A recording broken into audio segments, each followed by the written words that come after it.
2 segundos de vídeo. Tá rolando?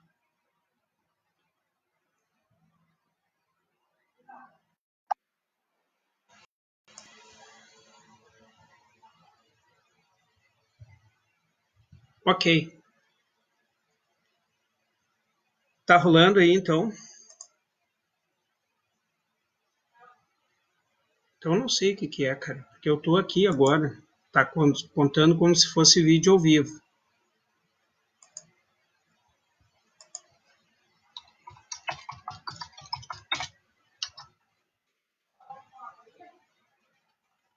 Sim, estou falando com o pessoal.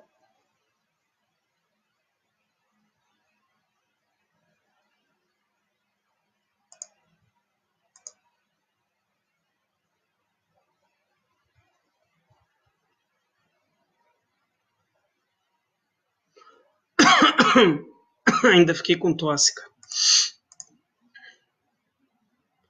1 minuto e pouco. Tudo certo? Estou aqui.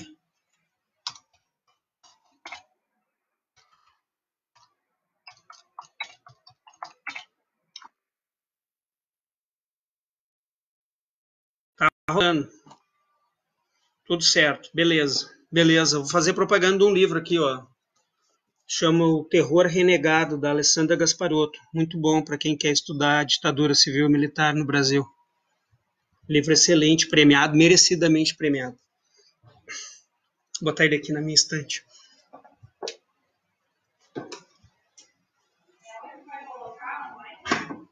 Não, não é a Alessandra que vai colocar.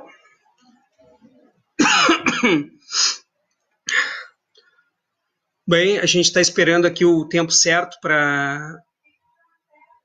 Tô testando, eu já tô ao vivo. Pois tu tá na página errada, é no perfil, então. No perfil do Face do Mário Alves. Não na página do Instituto. Eu acho que é isso. Porque elas disseram que estão vendo lá tranquilamente. Eu acho. Tem uma coisa estranha aqui que essa imagem, a minha imagem tá piscando. Mas será que tá piscando? Tá piscando para lá também? Vamos ver aqui. Está piscando aí?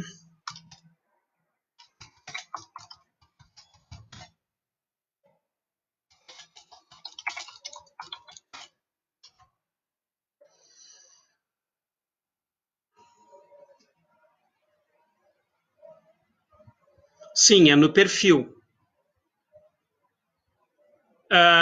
Eles vão colocar o link pela página também. É que o link ainda não está divulgado aí, Carolina. Tá?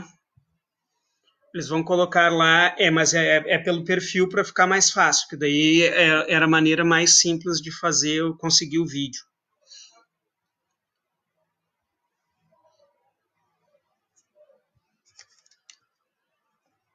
Assim, mais reto.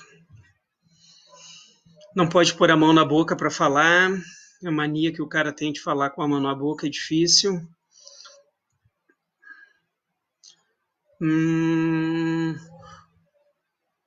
Pô, precisava de uma ajuda da produção aqui. Ô, Bebel. Tô brincando, Bebel. Fica aí.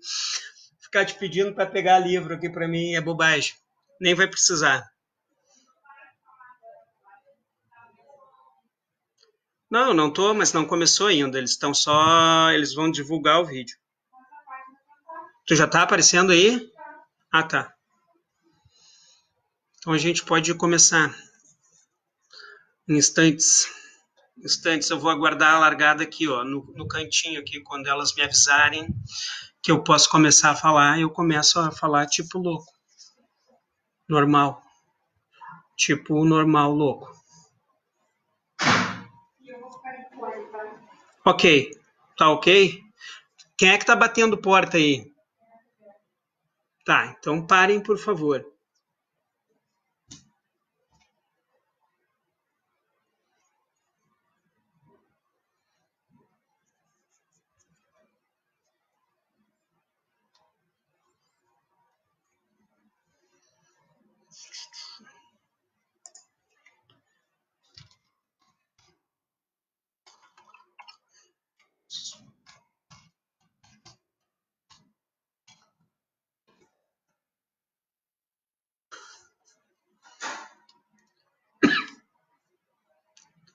começar agora bem na hora que tu vai fazer o troço, um monte de porta bater e abrir. O que é normal aqui nessa casa. Casa da vovó. Mata, Leôncio, mata.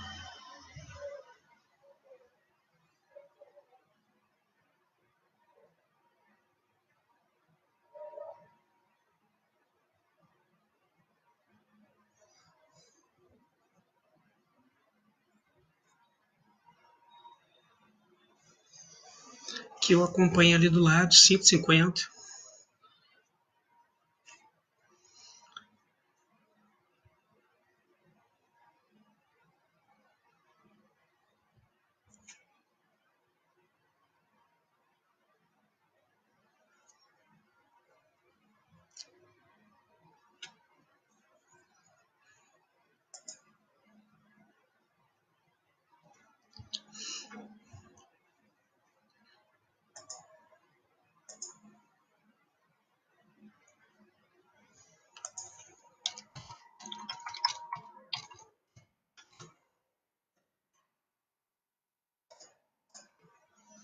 Seis e 34.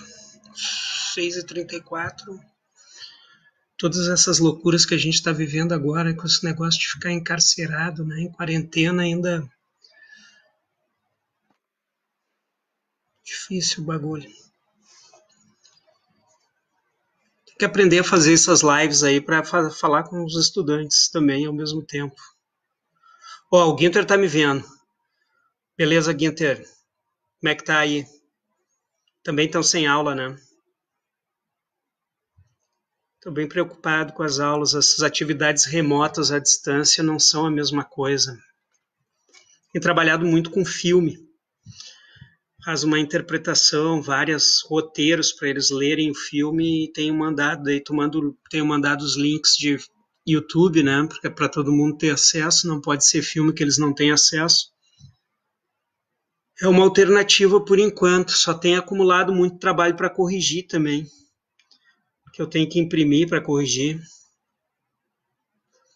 Ó, Sá Preto também. Sá Preto. Tá aí. Tá dando para acompanhar.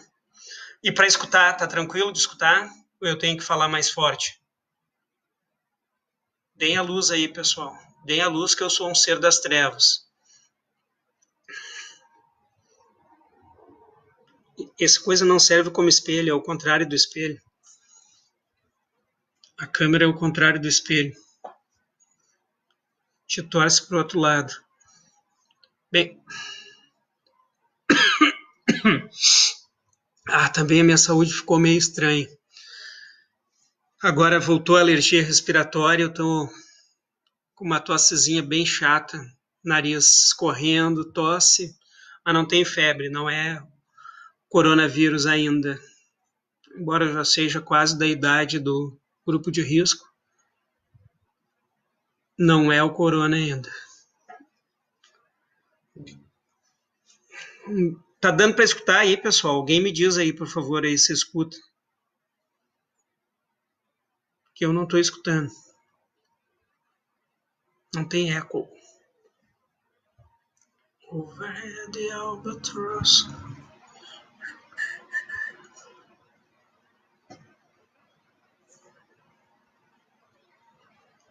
Dezesseis e 28, tá quase no horário. Mais 2 minutinhos. Lá vamos nós. 18h28. 18h29, 1 minuto. Bem, amigos da Rede Globo, direto do Bento Freitas, ou da Boca do Lobo, né? Tem uns amigos lá de Pelotas que são lobão também. O Roger.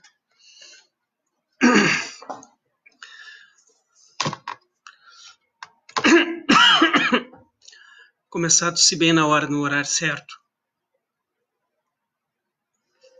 18h29.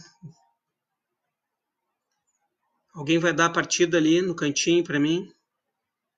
Momento exato.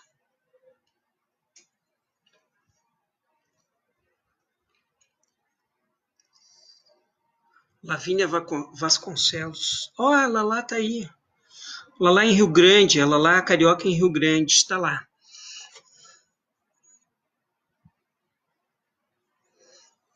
Porto Alegrense, carioca em Rio Grande. Bom, agora deu o horário certo, né? É isso? Posso começar? Cadê a direção? Onde está o pessoal da direção? O contra-regra para bater a claquete e dizer vai, vai, Nilo louco. Bom, a ideia é que a gente fizesse uma conversa aqui sobre a validade de discutir abril de 1964 em 2019. Né? A gente não deve discutir março de 1964 só, a não ser que a gente esteja tratando dos antecedentes, que o golpe, na verdade, se concretiza no 1º de abril, na tarde de 1º de abril, e isso depois foi mudada a data, porque ia ficar muito chato para os golpistas que o seu golpe fosse comemorado no 1º de abril, Dia dos Bobos, enfim, toda essa outra carga aí, né? Então, uma questão publicitária já muda o dia efetivo do golpe, que começa na madrugada do 31 de março, né, com o movimento das tropas do general Mourão em Juiz de Fora, que vão descer para o Rio de Janeiro, vão descer a serra ali da entradinha de Minas para o Rio de Janeiro, para desfechar o golpe, o que marcava também, de certa forma, algo completamente desorganizado, sem um controle, sem uma liderança unida e única dentro desse movimento, capitaneado por forças militares, com auxílio, um grande auxílio de partes da elite civil e também com o auxílio dos norte-americanos. Como a gente sabe bem, uma das coisas que levou à medida de não tentar resistir ao golpe foi a questão do grande auxílio norte-americano, que está plenamente documentado agora de uma forma bem clara no filme O Dia que Durou 21 Anos, vale muito a pena assistir. Bom, por que a gente tem que estar discutindo isso agora em 2019? Até porque existe uma disputa pela memória. Não é exatamente a história. A história meio que reconhece, a história meio tem uma compreensão que foi um golpe, tem uma compreensão que houve uma ditadura no país, clara. As pessoas que estudam de fato o tema sabem disso. As academias no Brasil reconhecem isso, a quantidade de pesquisas sobre isso é bastante grande. Mas existe uma disputa sobre a memória do que houve em 1964 e da memória que vem sendo passada para as pessoas. Então a gente escuta muita bobagem, muita opinião sem estudo sobre esses temas, né? São opiniões. Opinião, cada um tem a sua, mas é preciso comprovar suas opiniões através de fatos, através de estudo, através de argumentos consolidados, né? Através de uma pesquisa. E isso está faltando bastante, isso tem sido muito divulgado. Na época da ditadura, tudo era uma maravilha, não existia violência. Então, as pessoas esqueceram que foi o alargamento da miséria no Brasil, com a constituição de enormes favelas em todas as grandes cidades brasileiras, né, o que já existia antes em algumas cidades, em centros mais desenvolvidos, como Rio de Janeiro e São Paulo, vai se espalhar por todo o Brasil.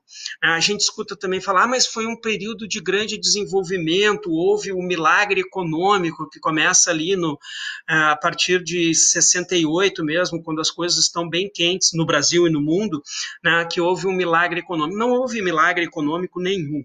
O que é chamado milagre econômico brasileiro foi um crescimento do PIB que vai chegar aos 2 dígitos, 12%, 13% ao ano, né, num curto período entre 1969 e 1973, foram os frutos colhidos das políticas estabelecidas pela ditadura, que são políticas de liberalização de mercado, são políticas de flexibilização de entrada de capitais, transferência de capital do Brasil para fora, e isso deu um curtíssimo período em que o PIB cresceu. Bom, esse PIB cresceu, mas ele não foi dividido. Não houve uma divisão. A renda ficou concentrada, né, 80% dessa renda, desse PIB que cresceu, ficou concentrado nos 10% mais ricos do país. Então, a ditadura é um período que nós também contamos, de 1964 até 1985, em que a ponta mais rica da pirâmide ficou mais rica ainda, concentrou a renda. Então, isso é uma das primeiras coisas que a gente tem que dizer, né, e destacar. Já tinha uma política voltada para essa questão de uma economia liberal. Ok, existiam ainda espaços em que o Estado participava da economia. Sim, existiam espaços ainda, naquela época não era um neoliberalismo, nós vivíamos a Guerra Fria, e tu não pode simplesmente estabelecer políticas, essas necropolíticas como nós estamos tendo agora. Tá? Voltando, então, à questão também do primeiro momento. O golpe foi para preservar a democracia. Tu não mata a democracia para preservar a democracia. O golpe foi um conjunto de ações diferentes que acabaram culminando nesse dia 1º de abril, ou nas vésperas, no 31 de março para o 1º de abril, para acabar com um avanço de setores populares. A política reformista sempre incomodou no Brasil. As elites brasileiras não mudaram tanto assim, não. A ideia de ter um país imóvel, que não tem uma troca, né, que não existe uma participação popular, que não existe uma ascensão das camadas populares, ela é bastante antiga no Brasil. São poucos momentos que a gente assiste algo diferente na história do Brasil. São poucos mesmo. Eu vivi boa parte da minha vida dentro das crises, né, das crises dessa história do Brasil aí dos anos 70, 80, 90, a gente não pode esquecer que a gente viveu uma crise. Quem estava na universidade pública nos governos do PSDB vai se lembrar que não foi investido dinheiro para trocar um parafuso sequer da universidade, nada, não se tinha nada, não houve um aumento nos 8 anos aos servidores públicos, aos professores, um período de muitas greves, um período de uma estagnação econômica no Brasil violentíssima, os 8 anos do Fernando Henrique Cardoso, e as pessoas também esqueceram isso. Esqueceram, parece que tudo virou só a partir da crise de 2016 que a gente está vivendo. Uma crise a partir de 2016, são os reflexos de uma quebra do capitalismo desde 2008, que no Brasil chegaram de uma forma retardada, refratária, né?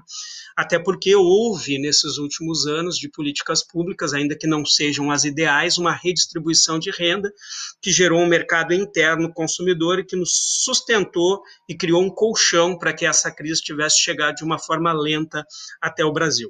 Mas voltando à questão do golpe em 64, ele é planejado com muita antecedência. A gente tem que lembrar que desde a época da guinada nacionalista com a eleição de Getúlio Vargas, a única eleição direta do Vargas ali para a presidência em 50, para assumir em 51, o golpe que derruba o Vargas, ele já é a ideia de um golpe reacionário, de um golpe de evitar a autonomia. Veja bem, o Vargas, não podiam acusar o Vargas de comunista, né? Então, dessa feita, o Vargas não era comunista, ele era corrupto apenas. Aliás, outra coisa que graça sempre na história brasileira são as acusações de corrupção. A corrupção, a corrupção, a corrupção, a corrupção, e é um mote, né, que não se esgota. Sempre essa história da corrupção, e ela nos deixa um tanto atônitos. De fato, tem que combater a corrupção. Agora, tu não pode destruir o país em nome de combater a corrupção.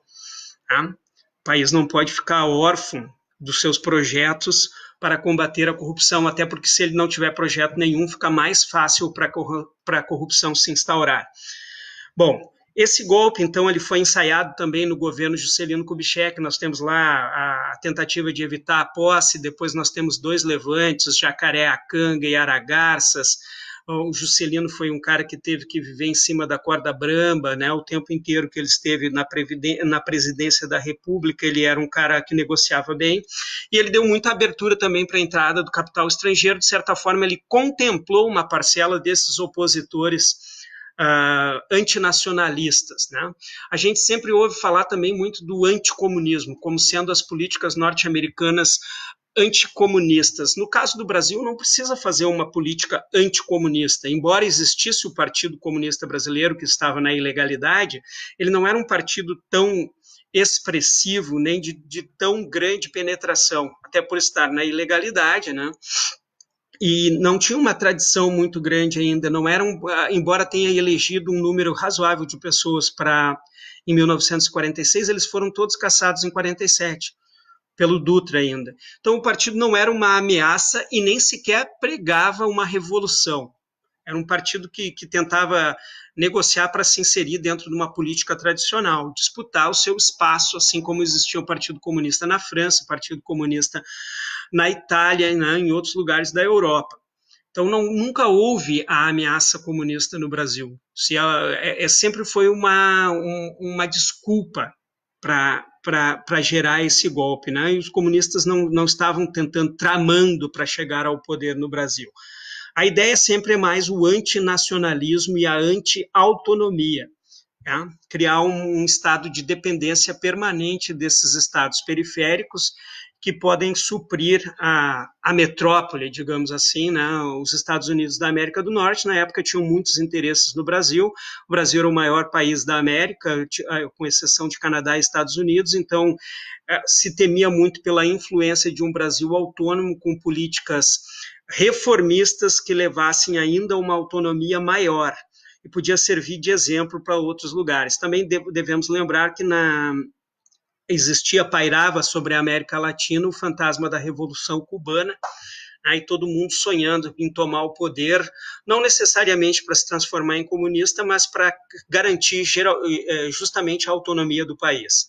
Então, os militares, não só os militares, os grupos de elite no Brasil vão usar isso e vão fazer uma longa campanha de desgaste. A campanha de desgaste começa ainda no governo do senhor Jânio Quadros, que apesar de toda a pantomima dele, a questão dele ser um conservador, o governo dele foi bastante razoavelmente nacionalista, o que deixou chocado, de certa forma, setores liberais que haviam apoiado ele para chegar ao poder.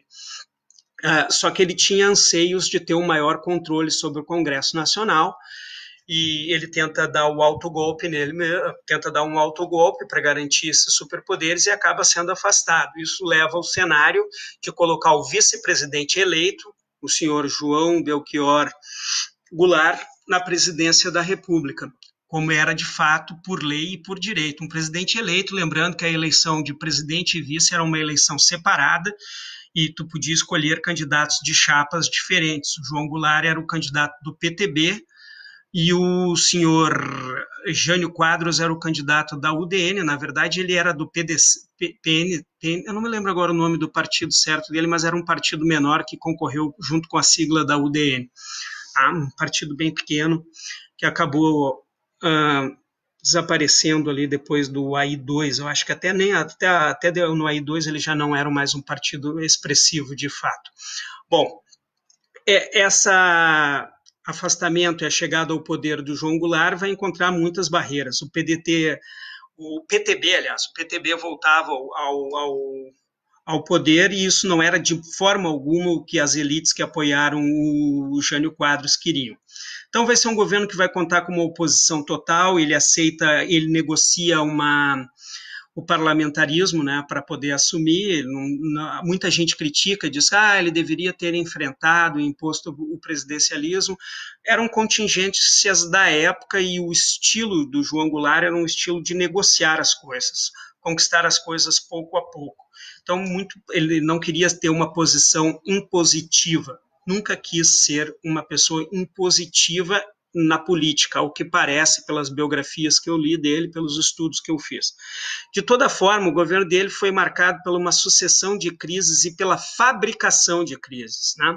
Existiam aqui o IPES, Instituto de Pesquisas e Estudos, que era financiado de fora para dentro, e tinha um setor do IPES que fundou o IBAD, né? Também um instituto de fora para fazer propaganda 24 horas por dia, usando os veículos de comunicação, criando o caos no Brasil, criando a ideia de um caos, criando várias ideias dessas para o tempo inteiro prejudicar este governo. Então, foi um governo que foi combatido dioturnamente pela maior parte da mídia no Brasil. Alguma coisa diferente do que aconteceu em 2016? Não, a mídia teve um papel preponderante na situação que nos encontramos hoje. A mídia trabalhou e militou durante anos na destruição da imagem e na criação de uma imagem de uma corrupção endêmica que está em todos os setores, que está em todos os lugares da sociedade. Então, vocês pegam e colocam isso naquela situação de 1962 até 1964. É muito parecido, é bem parecido. Tá? Mas naquela época talvez a mídia ainda não tivesse tanto poder, então ainda foi necessário dar um golpe, não foi um golpe apenas midiático, ele foi midiático, mas ele foi um golpe de força. O governo vai ser derrubado, então no movimento de 31 e 1º de abril, 31 de março e 1º de abril, e vai chegar ao Congresso. Aí vem aquela ideia, o Castelo Branco foi eleito. O Castelo Branco não foi eleito coisa nenhuma. Castelo Branco foi eleito num congresso completamente desfigurado, mutilado, onde os representantes legítimos da população de vários estados haviam sido caçados por fazer oposição às ideias que Castelo Branco representava. Ou seja, é uma imposição de força. Tá? No primeiro momento das cassações, nós já temos um congresso completamente mutilado e acuado, que elege um cara para ter elege forçado, né, um cara para ter um mandato tampão de 1964 até a final de 65, né, quando em agosto de 65 seria eleito o presidente novamente por eleições diretas no Brasil. Então, o Castelo Branco teria 1 ano e pouco de governo, pouco mais de 1 ano, deveria ser até ali, eu acho que janeiro ou março, que o presidente tomava posse, em 66 seria empossado o novo presidente. Pois então, Castelo Branco chegando ao poder vai dar início a uma ditadura. Sim, o Castelo foi ditador, as pessoas, o Castelo era um democrata, não era democrata coisíssima nenhuma. Castelo Branco é o cara que constrói toda a estrutura para a ditadura.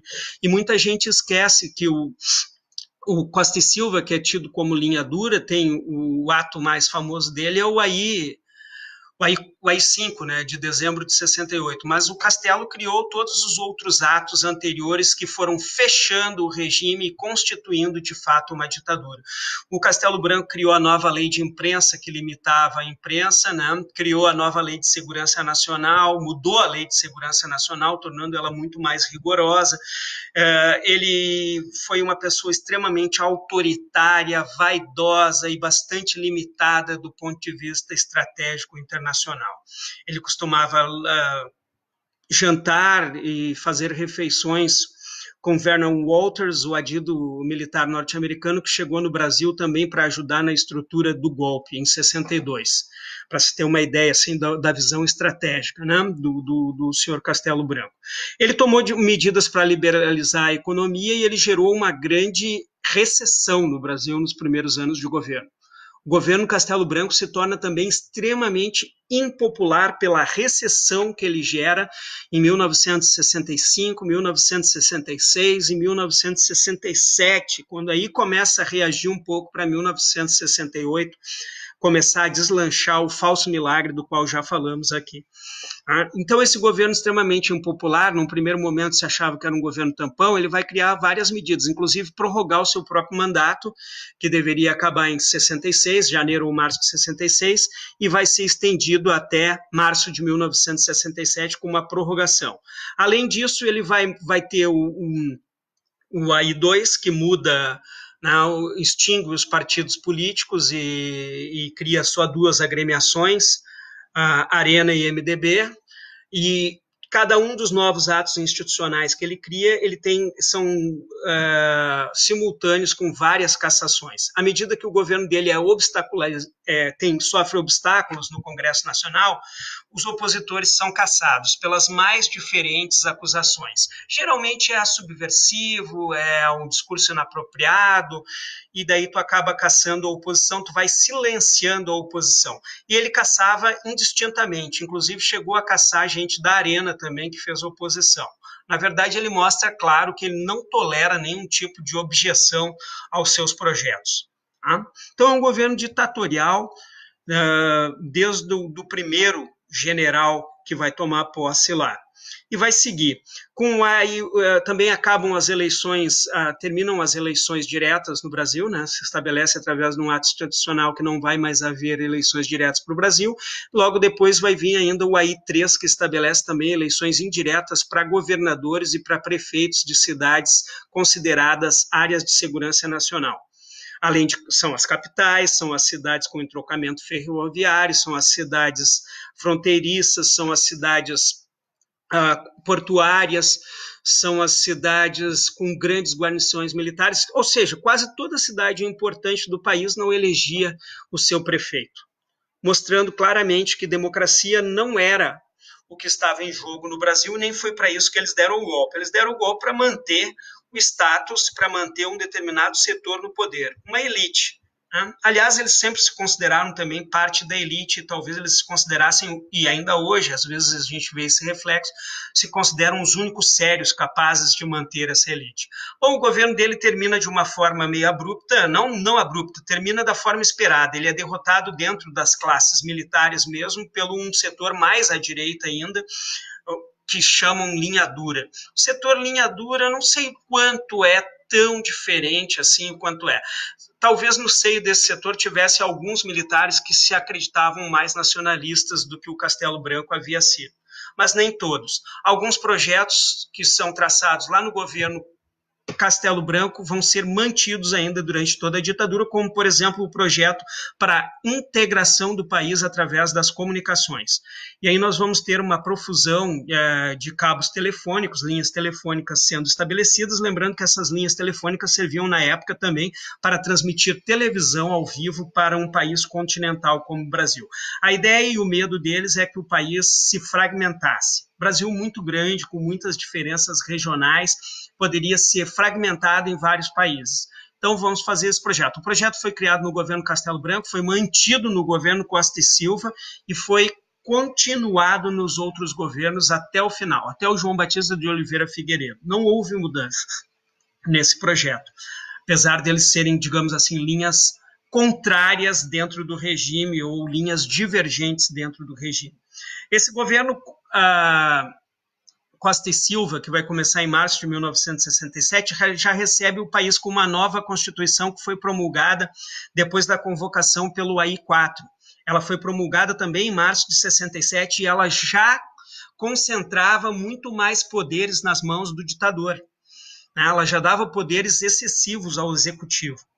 Os poderes que sonha hoje essa criatura que habita lá o Planalto, né? Que gostaria de mandar e desmandar sem ter que negociar com ninguém, sem ter que prestar contas para ninguém. Pois esses poderes se tinha na época do senhor Costa e Silva, né? Inclusive o poder de baixar atos institucionais que suprimem a Constituição, a própria Constituição.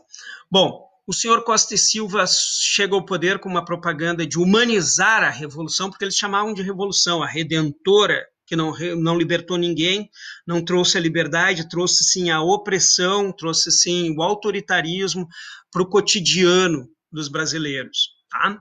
Então, ele diz que ia humanizar, mas, ao mesmo tempo, ele botou um grande número de militares para ocupar as pastas, né, dos ministérios. Não tão grande quanto hoje, mas também não existiam tantos ministérios como se tem hoje. Tá? O Costa e Silva também sempre foi muito esperto. Existe uma lenda dizendo que ele era um homem, que ele não era muito inteligente. Olha, por desempenho escolar, ele era muito inteligente. Ele foi um cara que teve as melhores notas sempre, inclusive muitas notas muito melhores que a do Castelo Branco em toda a trajetória dele de estudante das academias militares, aí nos cursos, ou nos colégios, ou no Colégio Militar de Porto Alegre, que é onde todos os ditadores do governo militar estudaram. Essa é uma característica aqui de Porto Alegre, né? Um centro de um positivismo conservador forte é o Colégio Militar de Porto Alegre. Todos os 5, o senhor Castelo Branco, o senhor Costa e Silva, o senhor Garrastazu Médici, o senhor Ernesto Geisel e o senhor João Batista de Figueiredo estudaram todos eles aqui no Colégio Militar de Porto Alegre. Bom, esse senhor, então, chega ao poder, ele endurece, mas, ao mesmo tempo, havia se organizado já na sociedade civil alguma linha de resistência. E essa linha de resistência começa a se demonstrar já em 65, com algumas manifestações de estudantes, em 66, e ela estava calcada também em acordos do Brasil, estava fazendo com os Estados Unidos, mais precisamente com os acordos do Ministério da Educação e Cultura, o MEC, e o USAID, United States International Agency for Development. É isso que é o nome, né? Eu acho que nesse meu inglês macarrônico é esse que é o nome. Ou seja, a nossa educação precisava ser controlada de fora para dentro pelo modelo norte-americano, que iria desenvolver técnicos. Nós precisávamos de técnicos e não de pessoas, né, que estudassem. E foi um modelo que suprimiu as disciplinas de humanas e deu uma ênfase às disciplinas exatas, cálculo, matemática, todas essas coisas. Foi o início da desqualificação também do ensino. Tá? A ditadura também tem essa marca, que ela vai investir muito pouco na educação e muito pouco na saúde. Ela diminui todos os investimentos nesses dois setores básicos, educação e saúde, e ela concentra em infraestrutura para atender os grandes negócios dentro do Brasil. Vamos construir rodovias, vamos ampliar, vamos criar essa rede de comunicação para a integração do país, que era necessária, mas ao mesmo tempo também garantia a venda de produtos dentro de todo o país, a circulação de produtos dentro de todo o país. Esses movimentos eles crescem em 66, vai ter o Dia Nacional de Luta contra a Ditadura, já no Rio de Janeiro. O Rio de Janeiro, apesar de não ser mais a capital do país, ele é uma das grandes caixas de ressonância dentro do país. Rio de Janeiro e São Paulo eram as duas maiores caixas de ressonância do país. Brasília, apesar de inaugurada em 1960 pelo Juscelino, era ainda uma cidade fantasma. O presidente passava a maior parte do tempo no Rio de Janeiro, no Palácio das Laranjeiras. Mesmo os militares. O presidente que transfere é o terceiro ditador. O que transfere, de fato, o governo para Brasília é o Médici. Que era um cara que não queria saber de mídia, não queria dar entrevista, embora é o cara que os jornais fizeram a maior propaganda, e aí também tem uma meia-culpa da imprensa. Quem quiser pesquisar, vai lá e consulta os jornais da década de 70, dos primeiros anos de 70, 71, vão ver o que esses jornais faziam propaganda gratuita do ditador. Era um jeito de puxar bastante o saco para ganhar espaço. O Costa e Silva, então, assume num momento em que a ditadura está impopular e ele não consegue, na verdade, conter esses movimentos, a sociedade civil está mais organizada, uma parcela da igreja que, no princípio, a igreja, no princípio, deu um apoio ao golpe pelo temor do comunismo. Sempre é o comunismo, mas não é o comunismo, é o nacionalismo. A igreja já tinha se dado conta do grau de autoridade, já tinha uma série de padres, principalmente padres mais jovens, participando de movimentos,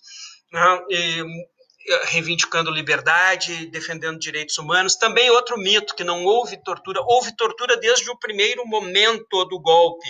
A prisão no Pernambuco do militante bem famoso Gregório Bezerra, ela é marcada por um ato de tortura que foi gravado pela televisão na época. Então está lá, ele foi preso, amarrado, um senhor já sexagenário, caminhou pelas ruas descalço. Quando chegou no quartel do Exército, ele foi surrado com uma barra de ferro, teve seus pés mergulhados numa solução de água com ácido de bateria de automóvel. Então, tortura teve desde o primeiro momento e foi impune. Mortes e assassinatos. No dia 1º de abril, no Rio de Janeiro, houve um assassinato de um estudante em frente ao clube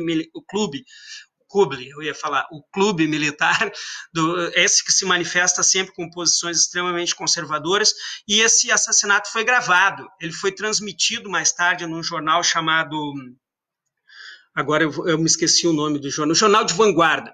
Foi transmitido pelo Jornal de Vanguarda da TV Excelsior, no Rio de Janeiro, e os militares foram lá recolher a fita de vídeo depois. De vídeo ainda eram filmagens, naquela época acho que não era vídeo, acho que era filme mesmo, mas o vídeo do jornal foi recolhido.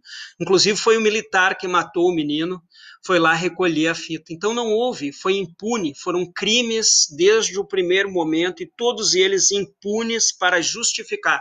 A relevância do momento justifica os excessos. Ninguém foi investigado, ninguém foi preso. Se cometeu tortura e assassinatos desde o primeiro momento. As torturas continuaram em vários lugares do Brasil. Tem um livro do Márcio Moreira Alves, Torturadores e Torturados. Há um livro clássico que são reportagens do Correio da Manhã, que foram todas elas condensadas num livro só. Então, desde um primeiro momento, houve sim a tortura. Ela vai ser institucionalizada um pouco depois, mas desde o primeiro momento houve tortura, e bastante tortura no Brasil. Aliás, é uma herança, né? É uma coisa que a gente não consegue, não conseguimos nos livrar tão facilmente dessa questão. Basta tu não ser classe média ou ter uma determinada aparência que ainda está correndo sério risco de ser torturado no Brasil. Então, o Costa e Silva vai herdar esse Brasil meio conturbado pela crise, essa recessão que foi gerada no governo Castelo Branco, e vai ter ainda o movimento estudantil que vai crescer ao longo de 67, e em 68 ele se impulsiona. Em 28 de março de 68 tem o assassinato do Edson Luiz no restaurante Calabouço. Isso meio que acende o movimento estudantil e proporciona uma união meio inusitada entre o movimento secundarista e o movimento dos universitários. Os secundaristas eram, inclusive, muitas vezes muito mais radicais do que os universitários. Nessa luta deles por uma melhor educação, por controlar os destinos da educação no Brasil, não ser uma educação controlada de fora para dentro. Esses movimentos convergiram, no Rio de Janeiro se tornaram uma força realmente alarmante. Pior, com o passar dos meses, eles contavam com a simpatia da classe média. Afinal de contas, qual é o estudante que almeja chegar à universidade naquela época no Brasil? Imaginem aquela época no Brasil, o número de vagas que existia para uma universidade. Tá? Então, não era todo mundo que chegava à universidade, era pouca gente. Então, se torna uma grande competição, digamos assim, para chegar na universidade. E esses estudantes estão ali, estão se manifestando, eles querem ter o direito de estudar, eles querem poder ascender, né, continuar seus estudos, tudo mais, e no Brasil não tem vagas. Tem um número limitado de pessoas que podem chegar na universidade, em poucas universidades. Muita gente vai para o Rio de Janeiro na esperança de entrar nas universidades do Rio de Janeiro. O Rio de Janeiro se torna um foco e o movimento cresce. O movimento vai não crescendo, né? Ele vai tomar o Brasil de ponta a ponta. Depois de março, tu vai ter manifestações em todas as grandes capitais do Brasil, em apoio à UNE, a União Nacional dos Estudantes, e em apoio aos movimentos secundaristas. O Costa e Silva reage a isso como os militares estão acostumados a reagir, ao invés de achar que é uma questão social, que é uma questão de organização da sociedade civil, ele vai reprimir. Vai reprimir, e o momento que se suspende a repressão é o momento da passeata dos 100 mil, que foi precedida antes pela Sexta-feira Sangrenta, que tem relatos de diferentes números de mortos, né, que vão entre 5 ou 6 até 20 e poucos mortos no mesmo dia, na Sexta-feira Sangrenta. A Sexta-feira Sangrenta, então, um conflito generalizado no Rio de Janeiro, e, de certa forma, ela abre as portas para a passeata dos 100 mil. O governo vai permitir uma manifestação sem repressão. Essa manifestação ocorre e o governo fica mais ou menos chocado com o tamanho dela e também com a adesão da classe média. Afinal, os universitários que apanhavam na rua eram os filhos da classe média. Então, tem que ter muito cuidado. Não dá, a gente que apoiou o golpe está tendo seus filhos surrados. A gente que sustentou, de certa forma, que temia o comunismo, agora está tendo seus filhos surrados na rua. Bom, então o governo permitiu, mas também viu que ali era o limite. Se ele deixasse isso sem repressão, se ele permitisse manifestações livres, corria um sério risco. Corria um sério risco de ser desestabilizado, e a partir de então as manifestações públicas serão proibidas. Elas não terminaram, os estudantes vão continuar a se manifestar, e esse acirramento entre governo, sociedade civil e até mesmo a oposição, daí que começa com isso a perceber brechas no Congresso Nacional, vai levar ao ato institucional número 5. Não é por causa do discurso do Márcio Moreira Alves pedindo para que não dancem com os cadetes no 7 de setembro. No 7 de setembro que se aproximava, não é porque ele ofendeu as Forças Armadas, não é por nada disso. A ideia era fazer uma contenção, e também conter, de certa forma, naquela altura, muito pequeno grupo de pessoas que já começavam a praticar ações armadas contra esse governo opressor, lembrando sempre que quando existe uma ditadura, o direito de se rebelar e se opor a ela é um direito legítimo. Portanto, as pessoas que foram às armas estavam no seu direito legítimo de defender ideias as quais não podiam, né, de uma outra forma, a não ser tomando as armas. Bom, o ato institucional número 5 marca, ou se diz, o fechamento do regime completamente, e a instituição da mais absoluta ditadura. O governo Costa e Silva agora pode prender sem ordem de prisão, sem mandato, né, não garante mais habeas corpus, não precisa dizer onde as pessoas estão presas. Além disso, vai criar uma rede clandestina de repressão, primeiro com a Operação Bandeirantes, em 69, em São Paulo, e depois isso vai ser meio que institucionalizado através dos CODE-DOI, ou doi-code, como se costuma dizer em quase todo o Brasil. Lembrando que no Rio Grande do Sul a repressão era feita pelo DOPS de uma maneira tão eficiente que o COD-DOI só veio para o Rio Grande do Sul em 74, eu acho, ou 75. O DOPS aqui funcionava, Delegacia de Ordem Social e Política no Rio Grande do Sul. Essa estrutura também, a medida de fechar todo o governo, vai lançar todo mundo que almejava militar contra a ditadura no caminho da luta armada. Uma porcentagem muito grande de estudantes, de pessoas que não encontram mais o seu espaço para militar, nem na organização estudantil, que passa a ser proibida e coibida, reprimida, não podem ter outros partidos a não ser o que o governo permite. Essa gente vai se lançar de cabeça, também embalada pelo sonho e pela ideia de que poderiam derrubar uma ditadura que era uma estrutura gigantesca. Um pouco disso é embalado também pelas condições ainda da Revolução Cubana, achar que poderia simular Cuba num Brasil continental.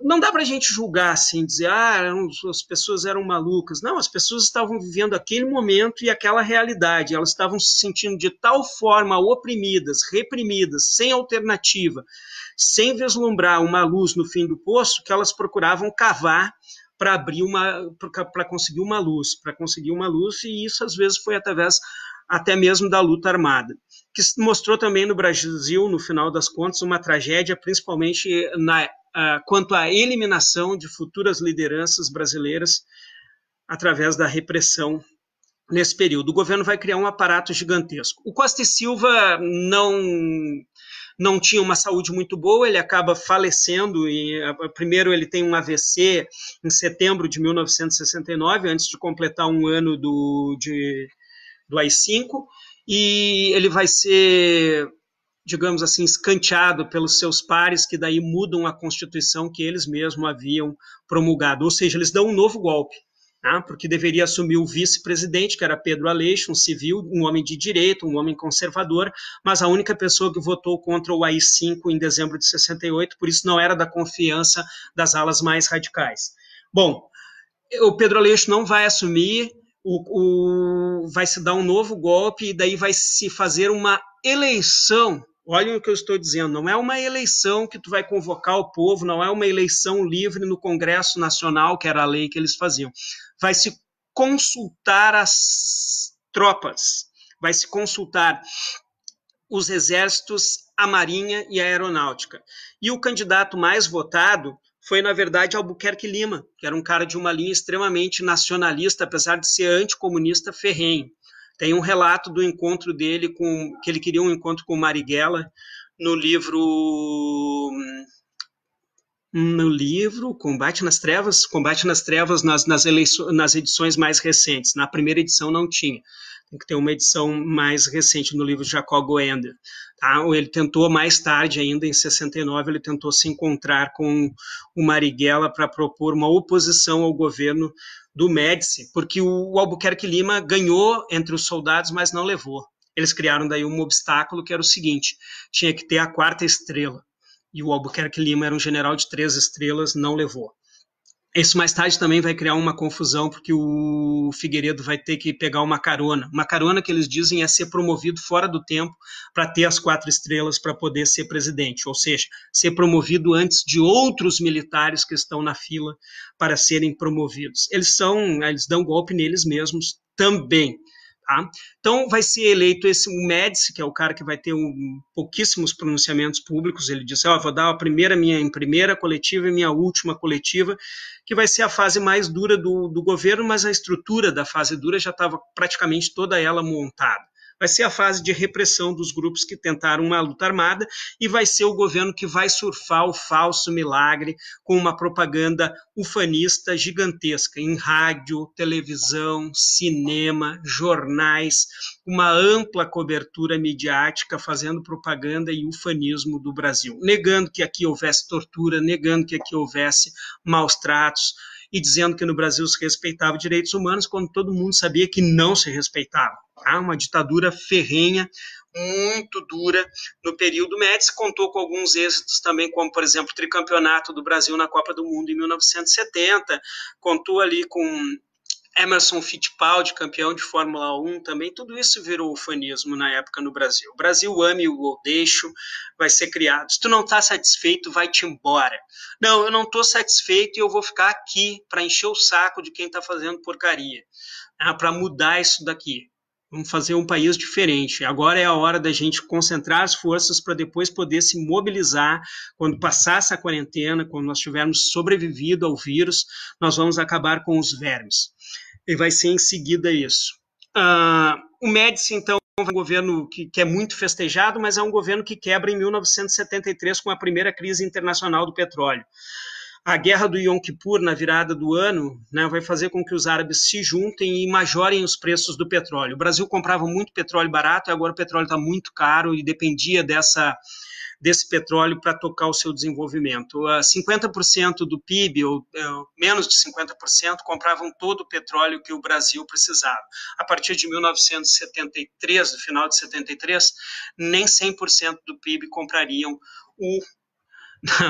Não o PIB, mas o valor que a gente ganhava com as exportações. Não, eu estou falando errado, não é o PIB, não é 50% do PIB, mas do valor ganho com exportações do Brasil, 50% do valor ganho com exportações compravam todo o petróleo que a gente necessitava. A partir de do final de 1973, 100% do valor das exportações não compravam o petróleo que o Brasil necessitava, e aí vai começar uma das outras coisas que não se fala da ditadura, que é um endividamento do Brasil gigantesco, que é uma inviabilização do Estado brasileiro pela péssima administração executada por esses senhores. Também tem um outro mito, que não existia corrupção. Existia corrupção em todos os setores. E para vocês terem uma ideia, essas empresas que são quebradas hoje, essas grandes empreiteiras, elas foram todas cevadas durante a ditadura. Não estou dizendo que isso também seja completamente errado. É errado o tipo de licitação falsa, é errado a corrupção por trás de quem ganhava para fazer as obras. Mas é que era uma das bases da indústria nacional, ou eram as empreiteiras e a construção civil. Por que nós temos um desemprego gigantesco no Brasil? Porque as empresas foram quebradas. Olha, tu pune os corruptos, mas tu não quebra as empresas. As empresas quebraram e geraram um desemprego em escala. Elas desempregaram os engenheiros, os funcionários das empresas, os professores das universidades que davam aula em universidade para engenharia, para todas essas outras coisas que a procura diminuiu muito. Tá? Então, é um setor estratégico do país que ficou paralisado e vai ser lançado ao capital estrangeiro, a empresas estrangeiras. Isso tem o que de sensato nisso? Nada. Isso está gerando a crise que nós estamos vivendo na economia. Isso é o princípio de uma das crises. Então, se gerou uma crise gigantesca. Vejam bem, os militares tiveram cuidado de deixar essas empresas se criar mesmo e sabendo que elas eram corruptas, sempre foram corruptas. A elite sempre tem uma mamata, sempre tem uma maracutaia.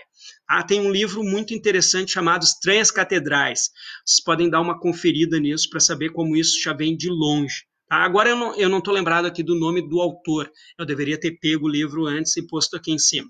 Mas depois aí a gente, através do IMA, a gente divulga aí, o nome do autor do livro Estranhas Catedrais. Bom, o governo Médici, então, termina, apesar de toda a fanfarronice, em uma extrema crise. E aí vem o governo Geisel, que vai prometer a abertura lenta, gradual e segura, que é dito como uma fase da ditadura, em que a ditadura foi menos ditadura, ou pretendeu menos ditadura, e é a fase que tem o maior número de desaparecidos políticos da história brasileira. Só para a gente já começar assim, tocando o pé na porta. Geisel foi ditador, ele é responsável pelas mortes, existem gravações, existem documentos onde ele autoriza as mortes, que o Estado brasileiro perpetue assassinatos sem julgamento, sem procedimento legal, jurídico sobre isso. Tá? É ao mesmo tempo em que ele tentava voltar a uma normalidade, já que ele enfrentava, na verdade, uma crise sem precedentes na história da economia nacional. O governo gastava muito, não tinha de onde tirar, a dívida internacional, a dívida externa brasileira deu saltos gigantescos. Nós devíamos tudo. E outra coisa, o salário mínimo, paulatinamente, desde o governo Castelo Branco, foi sendo sempre desvalorizado. As pessoas continuavam trabalhando e ganhando menos. A maior parcela da população durante a ditadura passou a ganhar menos, teve menos renda, teve menos acesso, tá, aos bens de consumo, teve menos acesso à saúde, a miséria aumentou, as favelas cresceram, consequentemente a violência urbana cresceu. É claro, ela não tinha a dimensão que tem hoje, mas ela cresceu e foi cevada durante a ditadura, foi gestada durante a ditadura. A diferença social e a exclusão social gera violência. A falta de políticas de educação gera violência. A falta de políticas culturais gera violência. E quem investe nisso, na falta de tudo isso, na falta de educação, na falta de cultura, investe num futuro violento. E é isso que nós temos, o presente hoje violento como uma consequência daquele passado. Então, por isso que a gente tem que discutir essa memória seletiva de parte de alguns, tá, que ficam tentando passá-la para nós como uma verdade. O Geisel também muda a regra, aumenta o seu mandato para 5 anos, garante que o seu sucessor vai ter 6 anos, ou seja, a ditadura muda as regras que ela mesma estabeleceu a todo momento. A todo momento que ela é ameaçada de perder algum espaço, ela muda a regra. Isso não é democracia. Isso, na verdade, é um oportunismo. Né? Isso, na verdade, é tentar se encastelar e se perpetuar no poder. Né? Isso é a ideia de construir um pensamento único. Não tem um espaço para debate, para discussão, para construir ideias. É terrível a história do Brasil nesse sentido e esses 21 anos dessa mediocridade institucional, né, de fazer o Brasil emburrecer ao longo de 21 anos, que parece que agora está sendo, né, um novo projeto de novo, um novo velho projeto. Quanto mais burro, mais fácil para eu controlar. Quanto mais analfabeto, quanto mais ignorante, quanto mais reativo do ponto de vista apenas emocional, mais fácil de eu controlar. Pois então, ele mudou, ele criou em 77, depois do partido ter sido derrotado, a Arena ter sido derrotada nas eleições de 1974, porque deu espaço na televisão para a oposição, eles mudam todas as regras e vai ter o pacote de abril de 1977, que muda e vai estabelecer senadores biônicos. A ideia é de uma série de televisão antiga chamada Ciborgue, e os biônicos então seriam senadores eleitos indiretamente. Indiretamente, o que garantiria que o governo nunca perderia a maioria no Senado, que indiretamente só podia votar em quem eles queriam, praticamente. Então, o Brasil também tem essa outra monstruosidade que é criada, né? Um senador biônico. Nem o Senado mais iria eleito diretamente no governo Geisel, porque eles perderiam se fizessem uma eleição direta. Tá? Além disso, o Geisel ainda sofre uma oposição interna de setores ainda mais à direita, né? Que é... Me esqueci o nome dele, agora eu estou virando para trás aqui para ver se eu vejo o livro do Silvio Frota. O livro do Silvio Frota está ali na estante, ainda bem que tem essa estante aí atrás, que daí a gente pode pegar, dar uma olhadinha rápida, que a minha memória está me traindo agora. O Silvio Frota foi uma oposição relativamente séria, era uma ideia de endurecer ainda mais o golpe, mas ele foi barrado e o Geisel seguiu célere para o final do seu mandato, escolhendo o seu sucessor, um general de 3 estrelas, João Batista de Oliveira Figueiredo, que herdou o caos. Porque quando ele assume em 1979 para ser o governo que vai dar a transição, que vai fazer a anistia ainda em 79, a contragosto, essa anistia que a gente discute ainda hoje, que não poderia ser uma anistia que perdoa crimes que são considerados imprescritíveis do ponto de vista internacional, de acordos internacionais, né, como tortura, ocultação de cadáver, né, todas essas coisas, né, essa ditadura, esse governo aí, Figueiredo assume então um caos econômico, porque em 79 o Brasil quebrou, tirou de novo 3 zeros da moeda, porque a inflação também era galopante durante a ditadura, a inflação, os preços eram constantemente remarcados, ele tira esses 3 zeros da moeda, mas não adianta pouca coisa, ele vai passar o primeiro ano do mandato dele lutando para tornar a lei de anistia algo mais restrito possível, para garantir que menos pessoas voltassem e que menos coisas fossem investigadas sobre as pessoas que trabalharam para o Estado brasileiro e cometeram crimes contra a humanidade, que são imprescritíveis, tá, perante digamos assim, as leis internacionais. Pois é. Apesar disso, a anistia se deu em 79, nós vamos ter a volta de lideranças políticas, entre elas o meu candidato, que era o Leonel Brizola, não sei porquê, eu sempre fui aficionado, quando criança, na figura do Leonel Brizola, e quando pude votar, votei no Leonel Brizola no primeiro turno para presidente do país, tu vê. Bom, o Leonel Brizola voltava e todo mundo achava que ele seria uma grande figura, mas nesse tempo também já ganhava alguma notoriedade no ABC paulista, o Luiz Inácio Lula da Silva.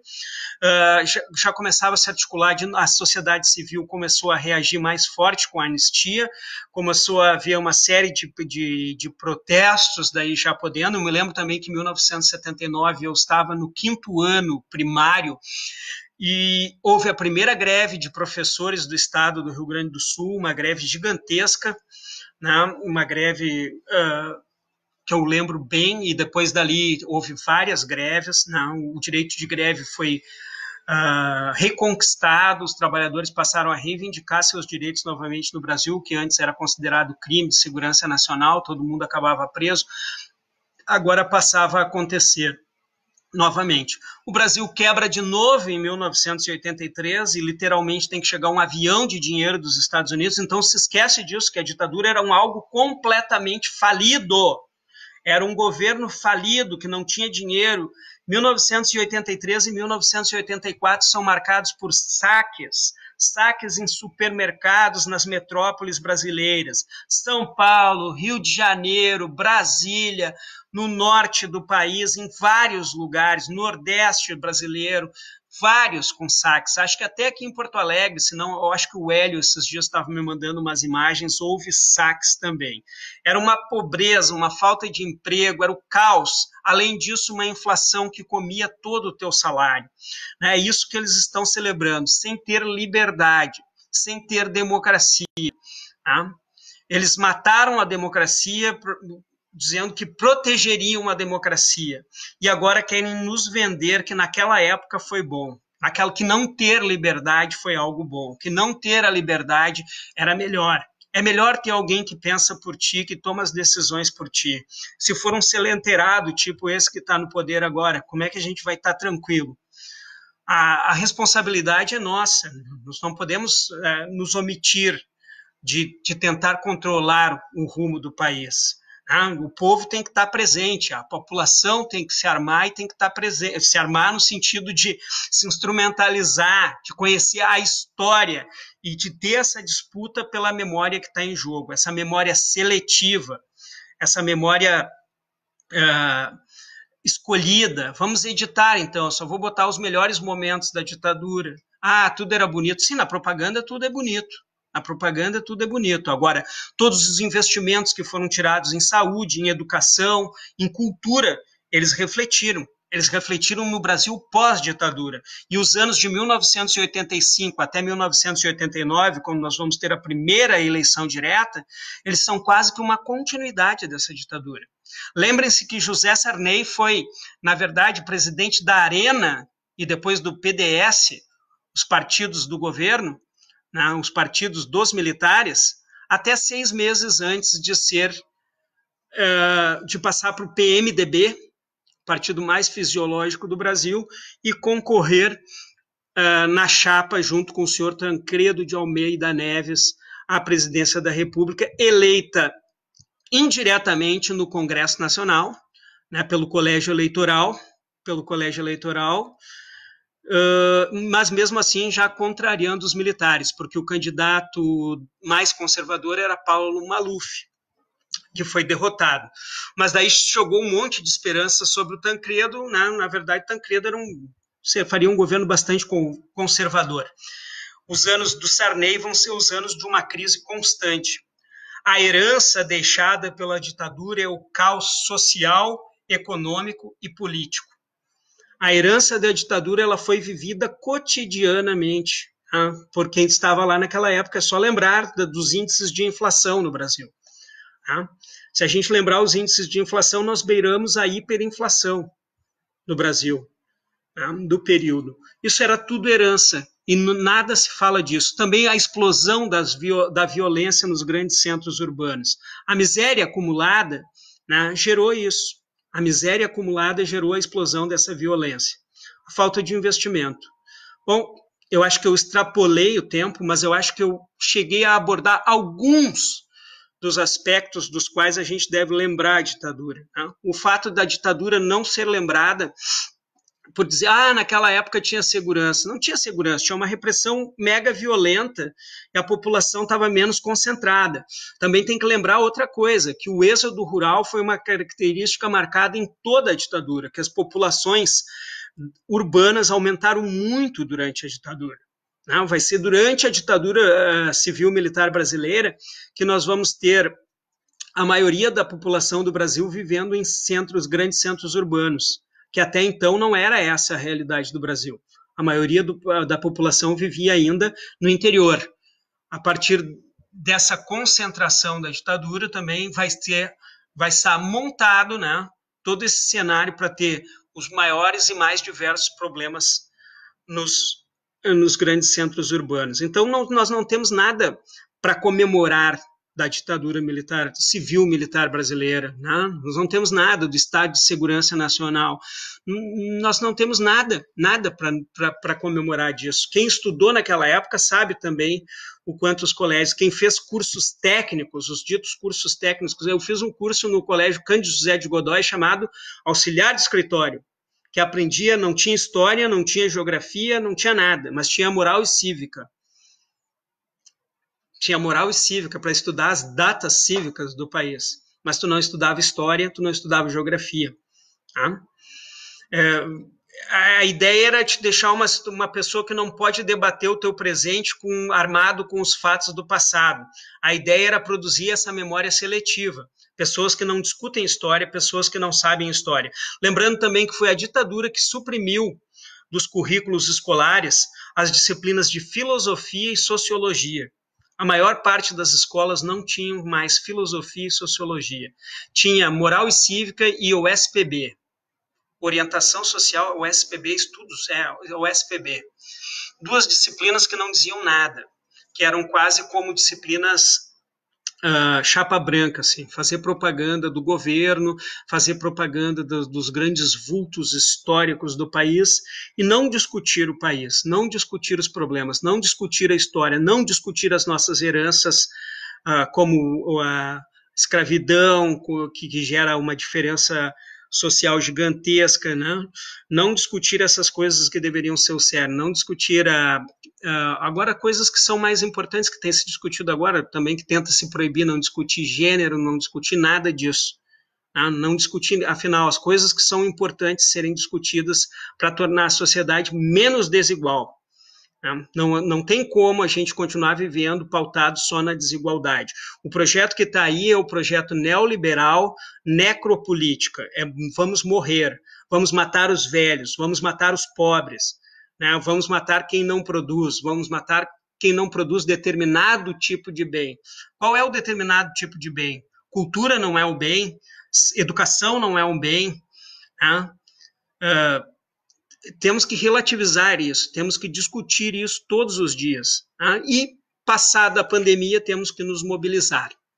Acho que a gente podia abrir para pergunta, não sei. Eu não sei se eu posso continuar falando, porque como eu estou falando sozinho, historiador tem essas coisas malucas também, né? Ele fica aqui no seu monólogo horas e horas e horas, e eu já cortei coisas que eu iria dizer, né? Mas eu já falei mais de uma hora. Se alguém teve saco para ficar aí todo esse tempo, a gente pode abrir para algumas perguntas. Pode ser? Acho que as perguntas são por escrito, seria isso?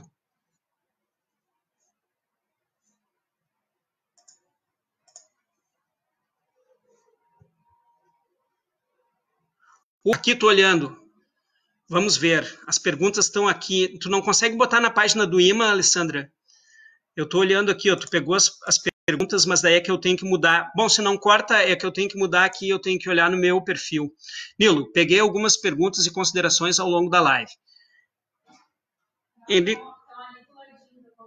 Estão do lado da minha conversa? Mas para mim não está... que elas estão lá embaixo. Claro, eu não estou baixando a barra, mas tu é bem mangolão mesmo. O cara que não faz isso não sabe. Vamos ver onde é que elas estão. Perguntas, perguntas, perguntas. Não, perguntas, perguntas, perguntas. Érico Bacunin, pensando que trabalhas no Colégio de Aplicação da URICA, já deste uma olhada em Graciema Pacheco? Graciema Pacheco, acho que é a primeira diretora do Colégio de Aplicação, é a diretora da década de 50 até a década de 70, né? Isso que ele está colocando ali. Eu conheço ela mais assim, eu acho que ela era uma pessoa da época dela, com certeza, e uma pessoa que esteve à frente do colégio durante muitos e muito tempo, né? Lembrando também que no colégio, os primeiros professores do colégio, quando foram transformados em funcionários públicos, foi num canetaço, acho que do governo Figueiredo ou Sarney, porque eles não eram concursados e não eram indicações e eram oristas, né? Então, essa história de concurso público no colégio de aplicação, ela data da década de 80, do final da década de 80 do século 20. A Graciema eu conheço muito pouco dela, lá não. Lembrar que foi o Marechal Lott, era o candidato a presidente junto com o Jango. Certo, vamos lembrar, vamos lembrar. A Mana aqui, ó, ótimo, obrigado. Espero que tenha sido bom. Nós já fizemos várias atividades aí em Pelotas, né? Anos Rebeldes, começou uma ideia do Renato, que era meu colega no doutorado na ciência política, e um dia eu falei para ele que eu fazia essa atividade no colégio de aplicação. Ele disse, vamos fazer lá em Pelotas. E aí eu, aproveitando, já que nós tínhamos a base lá, que era a Alessandra Gasparotto, né, que tu vai fica na casa da Alessandra, a gente fez lá também. Vamos ver que fiz várias atividades em Pelotas, atividades do IMA, vou em todas que eu posso, são parceiros excelentes, a Alessandra Gasparotto na UFPEL, excelente, colega, amiga. Guinter, não pode esquecer o Namor também, parceirão, ditadura nunca mais. Letícia, cunhada ali, está assistindo também. Márcia Lousada, é muito importante contarmos com a história dos tempos de chumbo. Muitas famílias são marcadas por essa história. Precisamos sempre pedir por verdade, memória e justiça, para que nunca mais se esqueça e não aconteça. Letícia, é um direito cidadão lutar contra qualquer regime totalitário. Perfeito. Dali Marcinha, filho grande Antônio Lousada, preso político e vereador de Porto Alegre. Certo, teve muitos presos políticos também. Aqui não deu tempo de a gente falar também a história das pessoas, das prisões, né? Da subtração da liberdade das pessoas por terem ideias, por defenderem ideais. Também isso aconteceu. Para que não se esqueçam, perguntas, vou pegar as perguntas, eu não estou achando. Aqui, Günther, como um estudioso dos meios de comunicação, como vês a atuação política de grandes veículos de comunicação, Globo, Estadão, Folha, na atual conjuntura? Eu acho que eles estão atacando o Bolsonaro, sem dúvida, eles estão atacando o Bolsonaro, mas eles estão construindo as alternativas deles. Eles estão construindo as pessoas que eles acham interessante. A imagem está tendo um grande espaço para João Dória, está tendo um grande espaço, ontem se deu muito espaço para o Moro, que estava sumido, desaparecido, muito criticado nas redes sociais. Ontem o Jornal Nacional deu uma expansão. Isso também é um fenômeno que fez todo mundo voltar a ver o Jornal Nacional. Existe uma estratégia um pouquinho perversa aí, mas que é uma estratégia funcional. Como as pessoas estão de quarentena, a Globo está crescendo. Por que a Globo está crescendo? Ela está parecendo extremamente solidária, participativa. Ela está ocupando um espaço informativo e criando uma programação para as pessoas alimentarem um pouco deste medo que se tem, que é um medo generalizado. Então ela vai crescer bastante, a Globo, é um momento assim de reinserção da Globo. A gente não sabe o quanto tempo vai durar essa reinserção, se é só o período de quarentena, mas como ela ampliou, por exemplo, o Jornal da Tarde, o Jornal Hoje, começa às 1h30, vai até às 3h, né? Vai até às 3h da tarde, e aí ela concentra muito a audiência, ela está batendo em audiência todas as outras que estavam crescendo. Deixa eu ver aqui, o Estadão e a Folha são jornais, o Estadão é um jornal do macroconservador e da necropolítica, né? Então a gente tem que ter um pouco de cuidado com as opções. A gente tem que ter cuidado também em divulgar muito. O Dória fez isso, o fulano, não quero saber, eles estão fazendo o mínimo que eles tinham obrigação de fazer. Essa gente aí é o mesmo projeto, é o projeto neoliberal, é o projeto do Estado, sem saúde, sem vida, sem educação, sem vida, sem educação, sem cultura, sem nada, para tudo tu tem que pagar. Só que eles não querem pagar quem trabalha. Eles querem que o trabalhador não ganhe nada. Então, a gente tem que ter muito cuidado aí com o espaço que está sendo dado. São órgãos extremamente avessos à democracia. Eles fingem ser democratas, mas, na verdade, eles ajudaram a destruir a democracia até 2016. Eles foram artífices, eles construíram a histeria para derrubar um governo legítimo através de um golpe, de novo, um golpe midiático daí, sem dúvida. Tá? Vamos ver aqui alguma outra pergunta. Então, eu tenho muita desconfiança dessa gente. Leandro de Mello, Sebade Ramos, ouvi que ocorreu uma condescendência da ditadura com o surgimento do PT e o sindicalismo, como forma de dividir a esquerda e diminuir a ameaça da chegada do Brizola ao poder. Concordas? Eu acho que o Brizola foi o principal inimigo. O Brizola, sem dúvida, foi o principal inimigo. Eles tinham muito medo do Brizola no começo. E eles não viam o PT, aquele nascente PT, até porque o PT era muito pequeno em outros estados, como uma ameaça tão grave. Né? Mas eles fizeram tudo para destruir o Brizola. Né? E dividir a esquerda é uma das coisas mais fáceis que existe. Infelizmente, a gente tem que admitir que não é preciso muito para te dividir a esquerda. É pouca coisa tu consegue nos separar. Às vezes a pessoa não disse a palavra que tu queria e daí, portanto, o argumento dela já não te serve mais. E eu reconheço isso da minha própria parte, né? Que costumo escantear determinadas pessoas por uma ou outra falha, mas agora eu acho que é um movimento da gente tentar construir uma política um pouco mais agregadora, né? Vamos ter que passar por cima de muitas diferenças para tentar nos concentrar, mas com certeza o Brizola, em 1979 e até a eleição 10 anos depois, a primeira eleição para presidente, era o principal inimigo da ditadura. Eles, de certa forma, inflaram o Lula porque acharam que o Lula não poderia vencer. Só que daí, no último momento daquela eleição em 89, quando houve uma manobra brilhante do ponto de vista de marketing das pessoas que faziam a propaganda do PT, que criaram a Rede Povo, que criaram toda aquela coisa que emulava a Rede Globo, eles quase perderam. E aí, ali sim, ali bateu... A água começou a bater um pouco mais alto e eles precisaram de novo usar várias manobras para vencer aquele candidato que parecia pouco amedrontador até então. Vamos ver aqui. A alternativa deles é PSDB, sim. A alternativa deles é PSDB, sem dúvida nenhuma. Vamos ver o Guinter de novo. Sim, destacaram o Bozo, mas não exatamente os políticos do grande capital. Exato, eles detonam o Bozo, mas o capital é aí. Qual o caminho para uma frente de esquerda no Brasil? Pois é, esse é o mais difícil. Eu estava falando com ex-alunos meus, que são militantes, ex-estudantes do Colégio de Aplicação, hoje à tarde. Todo mundo concorda que a gente precisa ter uma frente, que a gente precisa fazer uma frente. O problema das nossas frentes é que elas são balaios de gato. Tu misturar muitas ideias diferentes e ter que contemplar várias partes dela e... Né?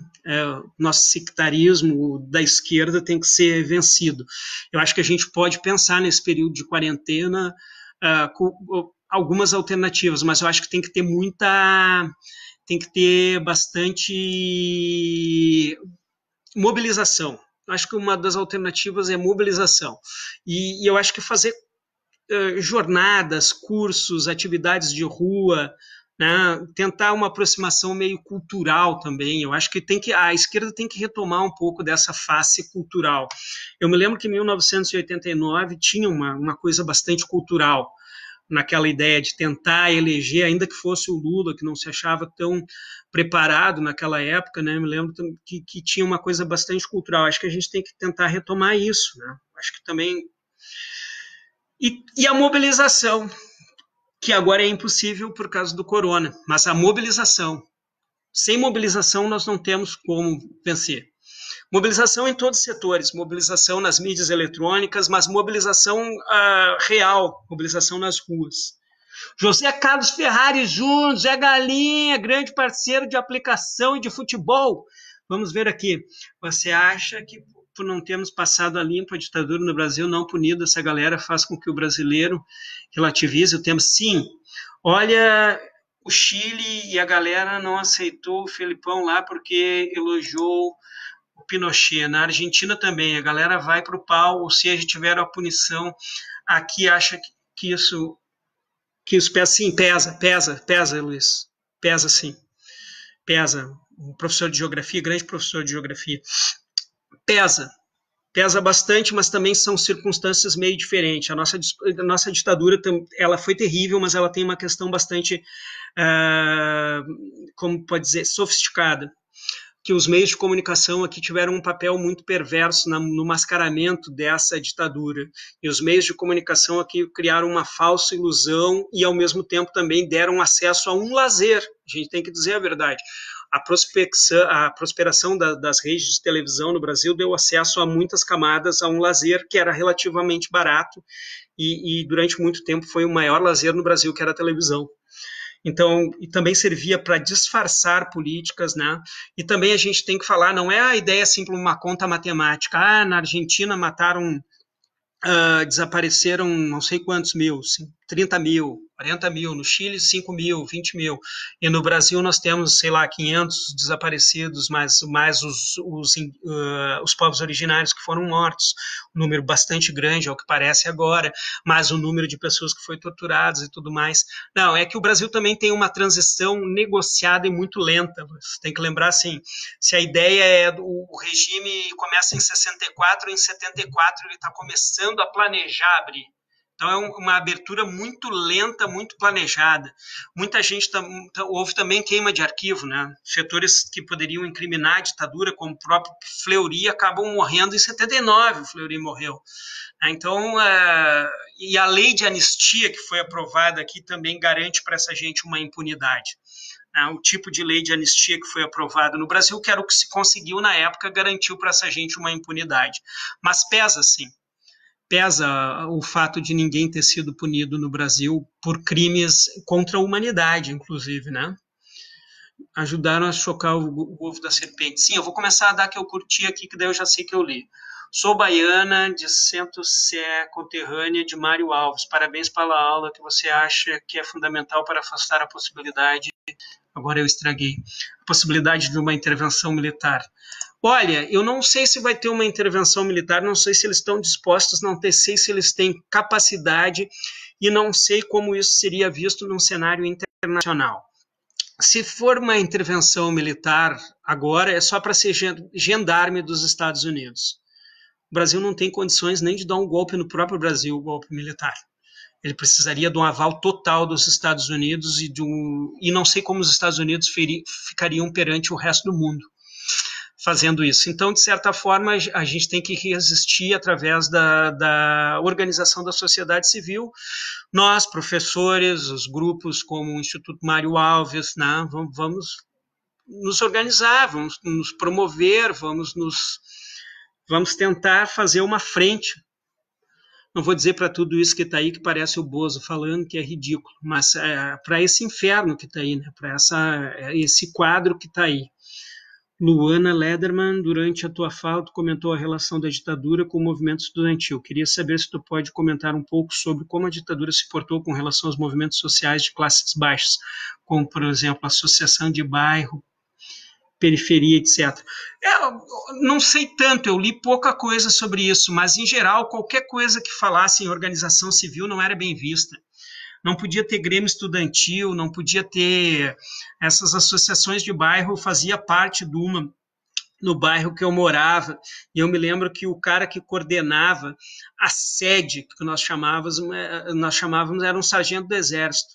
Não, ele morava no bairro, de fato ele era morador do bairro, mas era o cara que coordenava a sede tinha campeonato de botão, então a gente foi ver o campeonato de botão, e o campeonato de botão era na sede, uma das lideranças eram militares. A rua que eu cresci na periferia de Porto Alegre era uma rua que tinha, sei lá, 10 sargentos do exército moravam. era uma inserção, e era uma época assim que ser militar era um grande futuro, né? Acho que eles ganhavam muito bem no período, talvez por isso eles tenham muita saudade do período. Mas eu acho que todas essas associações eram meio coibidas. Acho que a política social no Brasil era uma política de repressão, né? Pelo que eu me lembro. Eu me lembro que tinha favela perto também do colégio que eu estudava, que era um colégio chamado Nossa Senhora das Graças, depois passou a se chamar Érico Veríssimo, depois de 75, depois da morte do Érico Veríssimo, acho que ele se tornou lá por 76 ou 77, passou a chamar Érico Veríssimo, e nós morávamos perto na frente da escola tinha um morro, e no morro tinha uma favela. Era o Morro do Pau Fincado, e as pessoas eram muito, muito pobres, eram muito reprimidas. Muito reprimidas. Não tinha nenhum tipo nem de organização ali naquela comunidade. Tá sem som? Ainda tá sem som? Clica no volume. Onde está o volume? Não, meu volume está no máximo. Onde que é o volume? Como assim? Como assim? O que o Leandro está perguntando? É o teu PC, o meu PC está com som. Por que ele cortou o som? Tem som aqui. Ainda está sem som? Dá uma olhadinha aí, pessoal, por favor. Leandro, talvez eu tenha falado longe. Leandro, no livro... É o teu PC. Como assim? O meu aqui está normal, tá. Leandro, no livro do Golbery, ele diz que quer dar uma legenda para o PT, seria melhorar as coisas para dividir a esquerda. Certo, certo. Certo, José Carlos. É que eles não contavam que o PT fosse também virar a ter toda essa organização que passou a ter. Eles achavam que era algo que ia organizar só trabalhadores e não ia ter um apelo tão grande, né? Não ia ter um apelo nacional. De certa forma, a estratégia deles para a época foi correta. Isso tem que lembrar que o Golbery está falando em 79, né? 79, e não no contexto de 89, 10 anos depois, quando o PT quase tomou o poder ali num erro de cálculo deles, que para matar o Brizola também ajudaram a crescer o PT. Os mitos da ditadura que tu pincelou é o que foi plantado na memória das pessoas, por isso temos que cobrar essas histórias. Sim, sem dúvida, Márcia. Márcia Lousada, sem dúvida. Os mitos da ditadura são... É que eles foram reconstruídos agora, esses mitos, né? A partir desse discurso, na época da ditadura não tinha isso, não tinha assalto, na época da ditadura matavam vagabundos. Sim, Esquadrão da Morte é uma das coisas que cresce com a ditadura também. Se pegar os jornais ali de 68, 69, vão ver que as atividades do Esquadrão da Morte eram diárias, né? Então tem notícia todos os dias do Esquadrão da Morte matando pobre na periferia. E hoje nós temos uma polícia que mata pobre na periferia e parece que o Esquadrão da Morte matava, é evidente, não matava só pessoas marginais, no sentido de assaltantes, bandidos, matava gente, matava todo mundo, como se mata hoje. Basta tu estar disposto para te poder ser morto, para te estar na mira de ser morto. Não, os sindicatos foram massacrados, sim, sem dúvida também. Os sindicatos foram muito perseguidos, não existia espaço para nada. Qualquer coisa que um sindicato fazia, tu era colocado na lei de segurança, sob a lei de segurança nacional. Então, tu podia ser preso, podia perder o teu emprego, daí não garantia nada. Maria da Graça Souza, continuamos lutando para que se rompa com a violência e não se desista de tramar no campo e na cidade outra sociedade possível. Sem dúvida, acho que esse aí é agora o nosso mote. Ginter, tá com som? O Ginter me respondeu. Tô com som. Tem som aí? Som na caixa? Alô, câmbio. O som tá ótimo. Só ruim é a voz do cantor. Mas tudo bem, relaxa. O som tá ótimo. Lia Vitória. Ginter, acho que o problema no PC do Leandro. Cleise Branca Zanetti. Como tu avalias as políticas de aliança do PT? Eu avalio que as políticas do PT deveriam ter sido mais ocasionais e eles não deveriam ter acreditado que eles tinham conquistado realmente o poder. Acho que a ideia de manter a governabilidade em alguns momentos comprometeu, na verdade, uma base e a militância e o crédito do PT com boa parte das pessoas de esquerda. Acredito que elas foram essenciais para fazer algumas das coisas, né? A ideia do presidencialismo de coalizão também é uma ideia muito complicada, A organização política do Brasil, baseada num presidencialismo de coalizão, que o Bozo não entendeu ainda e nem sabe o que é, sem dúvida, né? Ele achou que ia chegar lá e ele ia poder mandar do jeito que ele quisesse. Isso aí, de certa forma, compromete muito a autonomia do partido que foi eleito. Ele vai ter que se aliar. Por exemplo, o próprio PSDB, que até se eleito, as principais críticas dele sempre foram contra o PFL na época, né? Pois uma das bases de governo do PSDB foi o PFL, né? A base mais fiel do governo do PSDB foi o PFL, que era dos setores que eles mais criticaram ao longo de muito tempo. É quando tu chega lá, tu quer pegar vamos tomar o poder e agora vamos manter para poder fazer as nossas políticas. Eu conheço algumas pessoas que conheceram o Lula lá na época dos anos 70 e trabalharam com ele. O Lula nunca foi comunista, né? Não, nem nada parecido com isso. Ele sempre quis fazer essas reformas aí, que ele Bolsa Família, esse tipo de coisa assim. Então, eu acho que ele, de certa forma, estava fazendo uma aliança de ocasião para poder viabilizar suas políticas. Não sou a favor das alianças, mas também não tem como governar o Brasil sem aliança no sistema de presidencialismo de coalizão, que é o nosso regime. É o presidencialismo de coalizão. O partido que vencer a eleição nunca vai ter a maioria absoluta, então ele sempre vai precisar fazer vários arranjos. E talvez, se a gente da esquerda fôssemos partidos ou ideias ou ideais um pouco mais amplos e não tão sectários, a gente conseguisse compor uma coalizão balançada, né? O problema é que muitos partidos também, a ideia partidária no Brasil perdeu muito a força, né? Nós sofremos uma eleição de um partido que não existe. O partido do Bolsonaro praticamente não existe, não tem quadro, não tem nada, é uma eleição de WhatsApp, é uma eleição criada no vácuo político, na desqualificação da política pela mídia, e nesse vácuo político nós deixamos umas pessoas entrarem, arrombarem a porta e vir tudo aquilo que é mais assustador poderia parecer, tá aí, virou realidade no Brasil. Como tá, nós estamos acordados em um pesadelo, né? Tu tá acordado num pesadelo e parece que talvez agora, inclusive com essa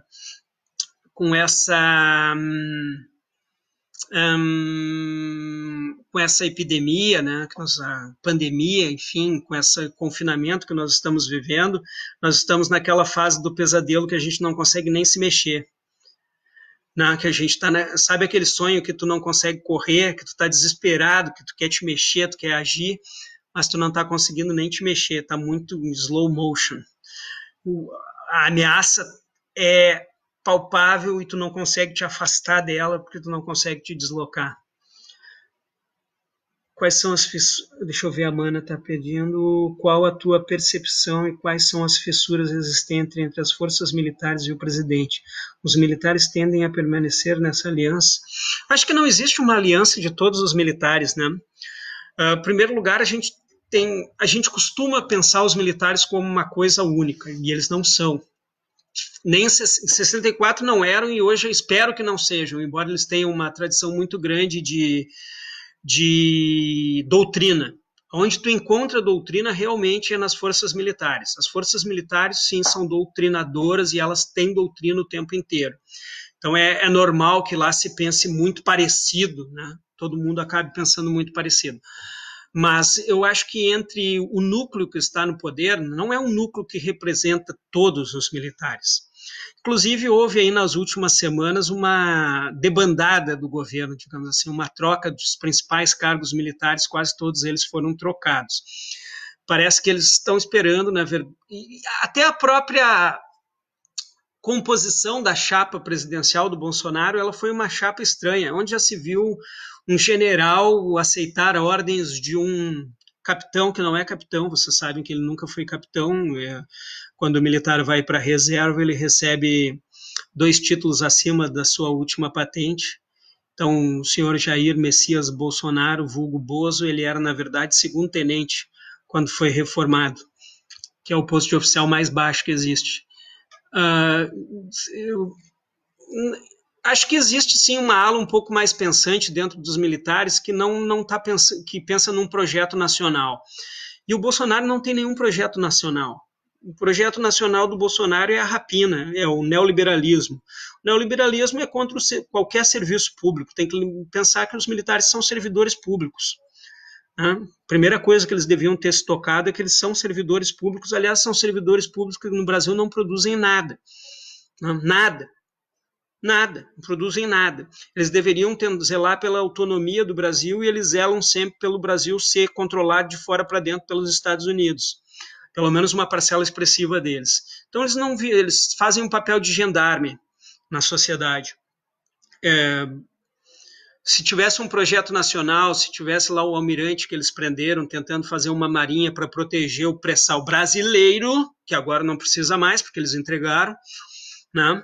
Se houvesse tudo isso, também tem que pensar isso em termos, mas eles vão produzir armas. Sim, mas as armas daí gerariam uma indústria nacional, uma parte dos componentes, uma grande parte, ia gerar uma mão de obra, essa gente ia trabalhar, essa gente ia ter um projeto nacional, essas armas vão ter uma indústria nacional.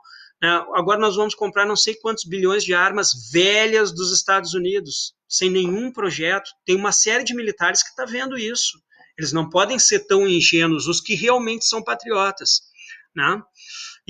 Deve existir um número grande de patriotas, não esses que querem nos entregar para os Estados Unidos desde sempre, mas alguns. Lembrem também, uma coisa que eu não falei aqui, que vários militares foram caçados, né? Tem uma série do Silvio Tendler, aliás, todos os documentários do Silvio Tendler são ótimos, mas tem uma série do Silvio Tendler chamada Militares da Democracia, excelente. Os militares da democracia, assim como tem uma série e tem um condensado, assim, que é um filme de 2 horas, que é excelente, os militares pela democracia. Só que o exército é um lugar onde essa gente é depurada, né? Então deve ter muita gente que é bozo mesmo, mas eu acredito que tem uma parte que é mais pensante, que é mais intelectualizada e que realmente é nacionalista. Não nacionalismo xenófobo, não nacionalismo excludente que quer tirar as pessoas e tudo mais, mas um nacionalismo que visa desenvolver um projeto nacional e que dentro desse projeto nacional deveriam existir forças armadas que protegem a nossa autonomia em relação a outros países e não que tentam dar o golpe dentro do país o tempo inteiro e não tem nenhuma projeção internacional.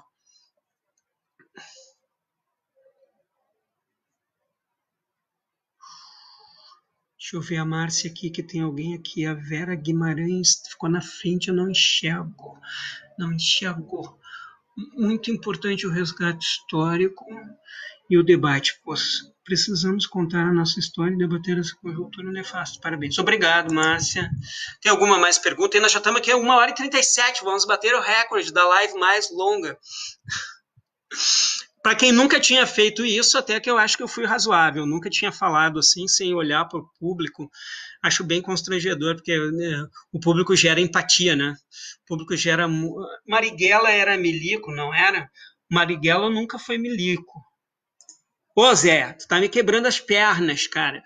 Marighella não, Marighella nunca foi milico. Talvez ele tenha prestado algum serviço militar, mas eu acho difícil, porque já na década de 30 ele era do Partidão, e nessa época eu acho que as pessoas, os militares depois da dita intentona, passaram a reprimir e não aceitar essas ideologias alienígenas, né? O lugar-tenente dele, que é o Clemente, que é o cara que ficou à frente da organização do Marighella, sim, serviu no Forte Copacabana. O Clemente, que agora eu esqueci o nome dele, faleceu há pouco tempo. Ele faleceu há pouco tempo, tem bastante vídeo dele, eu esqueci o nome dele, Paixão, né? Eu tenho os livros dele aqui na trilha da NL e deixa eu ver se eu encontro um livro dele aqui, que daí eu lembro o nome. Esse sim era militar e era bem militarista. E esse também, quando até falecer, defendeu o direito de se armar para poder combater o governo em caso de uma questão de golpe ou de opressão das pessoas poderem ter armas. O Clemente faleceu há pouco tempo, é o cara que deu o último tiro no Boylston. Se tu assistir lá o Cidadão Boylston, que é um excelente documentário que mostra ali ó, a ligação da burguesia brasileira com a repressão, né? Você também poderia dar um cadáver bacana, que ele também é outro filme interessante, feito durante a ditadura e contrabandeado para fora do Brasil. Seria bom também. Né? O negócio é a gente tentar fazer coisas. Né? Não, disposição é o que eu mais tenho. Pode perguntar aí para. Disposição é o que eu mais tenho. Quando é para falar sobre as coisas que tu estuda, que tu pesquisa, é tipo fazer sentido para a tua vida. Então não teria sentido eu não estar disponível para falar sobre isso. Né? O golpe começa em Minas Gerais, né, Mineiro? Só é solidário no câncer mesmo, né? Fazendo a piada que nós sempre fazíamos para ele, né? Tem muita alergia. E essas tosse ainda não é o coronavírus, é a alergia. O Mineiro fazendo piadas ali, né? O golpe começa em Juiz de Fora com o Olímpio Mourão Filho, em Juiz de Fora, onde aconteceu a fake facada também. Tem que lembrar disso, né? As coincidências não são coincidências. A fake facada que elegeu esse candidato aí não foi esclarecida nos devidos termos até hoje. E a não investigação minuciosa disso também é uma omissão vergonhosa da mídia nacional. Vergonhosa. Né? A não investigação minuciosa da fake facada do Bozo em Juiz de Fora, da onde partiu o Olímpio Mourão Filho. Acabou de dizer que não tem vírus no meu computador aqui. Eu sou um cara que domina a internet, as ferramentas eletrônicas com tudo.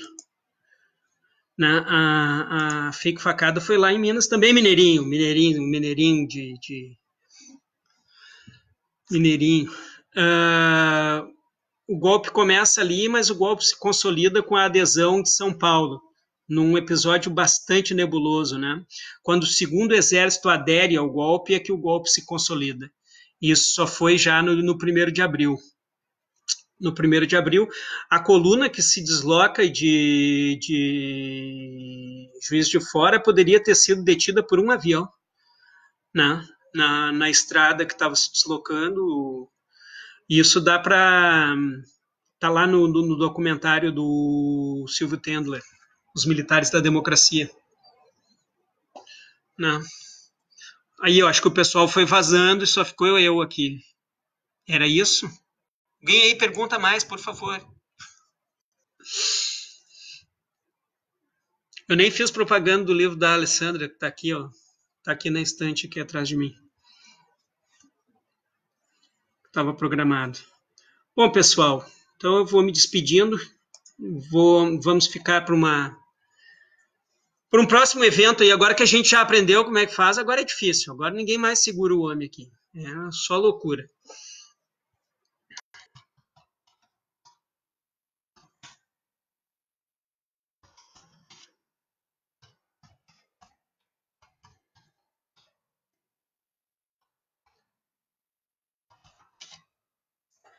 Não consegue escrever.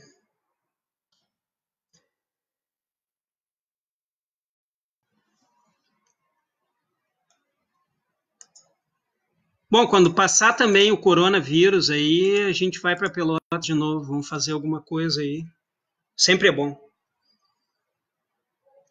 Ri bastante, conversa bastante, trabalha bastante.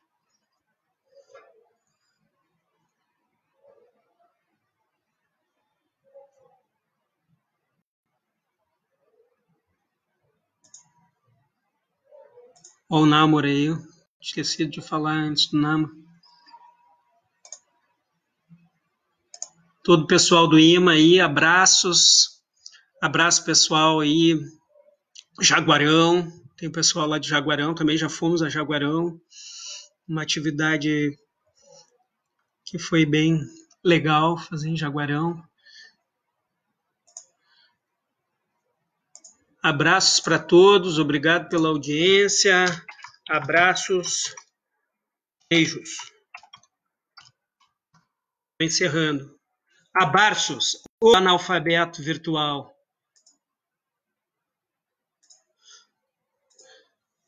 Fui. Nos vemos em breve.